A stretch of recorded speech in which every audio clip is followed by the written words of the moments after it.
നയന റോഡിൽ ഓട്ടോക്ക് വേണ്ടി വെയിറ്റ് ചെയ്ത് നിൽക്കുവാണ്. അവിടേക്ക് 3 പേര് വന്ന് നയനയെ ശല്യം ചെയ്യുന്നുണ്ട്. നോക്കേടാ, ഇവൾ എത്ര സുന്ദരിയാ, മോളെ നിന്നെ നമ്മൾ ബൈക്കിൽ ഡ്രോപ്പ് ചെയ്യാം എന്നൊക്കെ അവർ പറഞ്ഞപ്പോൾ ഇവരെ ഇങ്ങനെ വെറുതെ വിടാൻ പാടില്ല എന്ന് പറഞ്ഞ് നയന തല്ലാനായി കൈ ഉയർത്തുന്നുണ്ട്. ആ സമയം ആദർശിന്റെ കാറ് വരുന്നത് നയന കാണുകയാണ്. നയനെ ശല്യം ചെയ്യുന്നത് കണ്ട് ആദർശ് അവിടെ വന്ന് കാറ് നിർത്തുന്നുണ്ട്. ആദർശിനെ കണ്ട് അവന്മാരൊക്കെ പേടിച്ചു മാറി നിൽക്കുകയാണ്. നല്ല സമയത്താ ആദർശേട്ടൻ വന്നത്. ആദർശേട്ടൻ ഇപ്പോൾ കാറിൽ നിന്നിറങ്ങി വന്ന ഞാൻ ഭാര്യയാണെന്ന തോന്നല് ഉള്ളിലുണ്ടെന്ന അർത്ഥം, ഇല്ലെങ്കിൽ വളരെ കഷ്ടമായിരിക്കും എന്നൊക്കെ മനസ്സിൽ പറയുവാണ് നയന.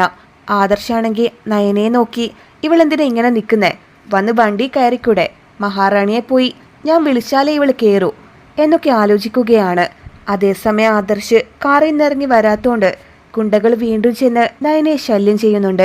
എന്താ മോളെ, കാറുകാരൻ വന്ന് നിന്നെ രക്ഷിക്കുമെന്ന് നീ കരുതിയോ? പക്ഷെ ആരും വരില്ല, ഞങ്ങളെയൊക്കെ കണ്ട് അവനാകെ പേടിച്ചു പോയിട്ടുണ്ട്. അങ്ങനെ ഗുണ്ടകൾ പറയുന്നത് കേട്ട് ആദർശ് ഒന്നും മിണ്ടാതെ കാർ സ്റ്റാർട്ട് ചെയ്ത് പോവുകയാണ്. അത് കണ്ട് നയനയാകെ വിഷമിച്ചു നിൽക്കുകയാണ്. പക്ഷെ ആദർശ് പോയതുപോലെ തന്നെ തിരിച്ചെത്തുന്നുണ്ട്. ആദർശ് വന്ന് പോയി വണ്ടി കയറിയെന്ന് നയനയുടെ അടുത്ത് പറയുകയാണ്. ഇത്രയും കഷ്ടപ്പെട്ട് നമ്മൾ പിക്ക് ചെയ്തിട്ട് നീ ഇവളെ ഈസിയായി കാറിൽ കൊണ്ടുപോകുന്നോ എന്നൊരുത്തൻ ചോദിച്ചപ്പോൾ നയന നിന്റെ അടുത്താ ഞാൻ പറഞ്ഞത്, പോയി വണ്ടി കയറ്. അങ്ങനെ ആദർശ് ദേഷ്യത്തിൽ പറയുന്നുണ്ട്. അത് കേട്ട് നയന പോകാനായി നടന്നപ്പോൾ ഗുണ്ടകൾ വന്ന് നയനെ തടഞ്ഞു നിർത്തുന്നു. നീ ആരാ, ഇവൾക്ക് ഫ്രണ്ടോ അതോ ഭർത്താവാണോ? അങ്ങനെ ഒരുത്തൻ ചോദിച്ചപ്പോൾ ആദർശ് വാശൂരി വെച്ച് അവൻ്റെ മുഖമടിച്ച് പൊട്ടിക്കുകയാണ്. അവളുടെ കഴുത്തിൽ താലി കിടക്കുന്നത് നീ കണ്ടില്ലടാ, എന്നിട്ടും ഞാൻ ആരാണെന്ന് നീ ചോദിക്കുന്നോ? ഇപ്പൊ നിനക്ക് മനസ്സിലായോ എന്നൊക്കെ ആദർശ് ചോദിക്കുകയാണ്. മനസ്സിലായി സർ, അവള് നിങ്ങളുടെ ഭാര്യയല്ലേ എന്നവൻ പറഞ്ഞപ്പോ ആദർശ് അയാളെ വീണ്ടും തല്ലുകയാണ്. താലി ഉണ്ടെന്നല്ലേ ഞാൻ പറഞ്ഞത്, എന്റെ ഭാര്യയാണെന്ന് ഞാൻ നിന്റെ അടുത്ത് പറഞ്ഞോ, പിന്നെ നീ എന്തിനാടാ അങ്ങനെ പറഞ്ഞേ എന്ന് ചോദിച്ച് ആദർശ് വീണ്ടും അയാളെ അടിച്ചപ്പോ എല്ലാവരും ഓടി രക്ഷപ്പെടുകയാണ്. ആദർശിനെ ദേഷ്യത്തിൽ നോക്കിക്കൊണ്ട് നയന കാറിൽ ചെന്ന് കയറുന്നുണ്ട്. എനിക്കൊരു കാര്യം ആദർശേട്ടൻ്റെ അടുത്ത് ചോദിക്കാനുണ്ട്. എന്നെ ഭാര്യയായി ആദർശേട്ടൻ കാണുന്നില്ലെന്നല്ലേ പറഞ്ഞേ, പിന്നെന്തിനാ ആദർശേട്ടൻ കാറെടുത്ത് പോയിട്ട് വീണ്ടും തിരിച്ചു വന്നത്? അങ്ങനെ നയനയുടെ ചോദ്യം കേട്ട് ആദർശ് ചുമയ്ക്കുന്നതായി ആക്ട് ചെയ്യുകയാണ്.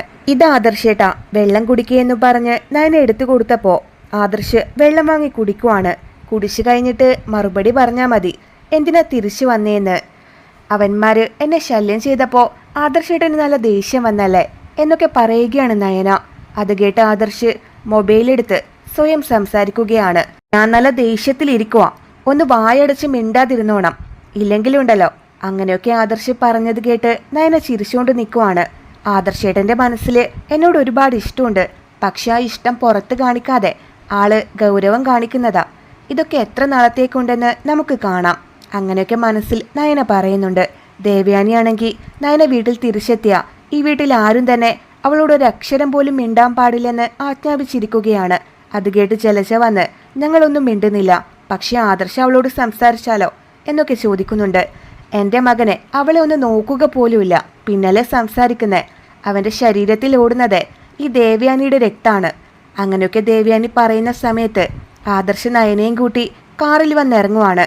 നയന ബാഗ് എടുക്കാതെ നടക്കുന്നത് കണ്ട് ആദർശ് ബാഗൊക്കെ എടുത്തോണ്ട് അവളുടെ പിന്നാലെ ചെല്ലുന്നുണ്ട്.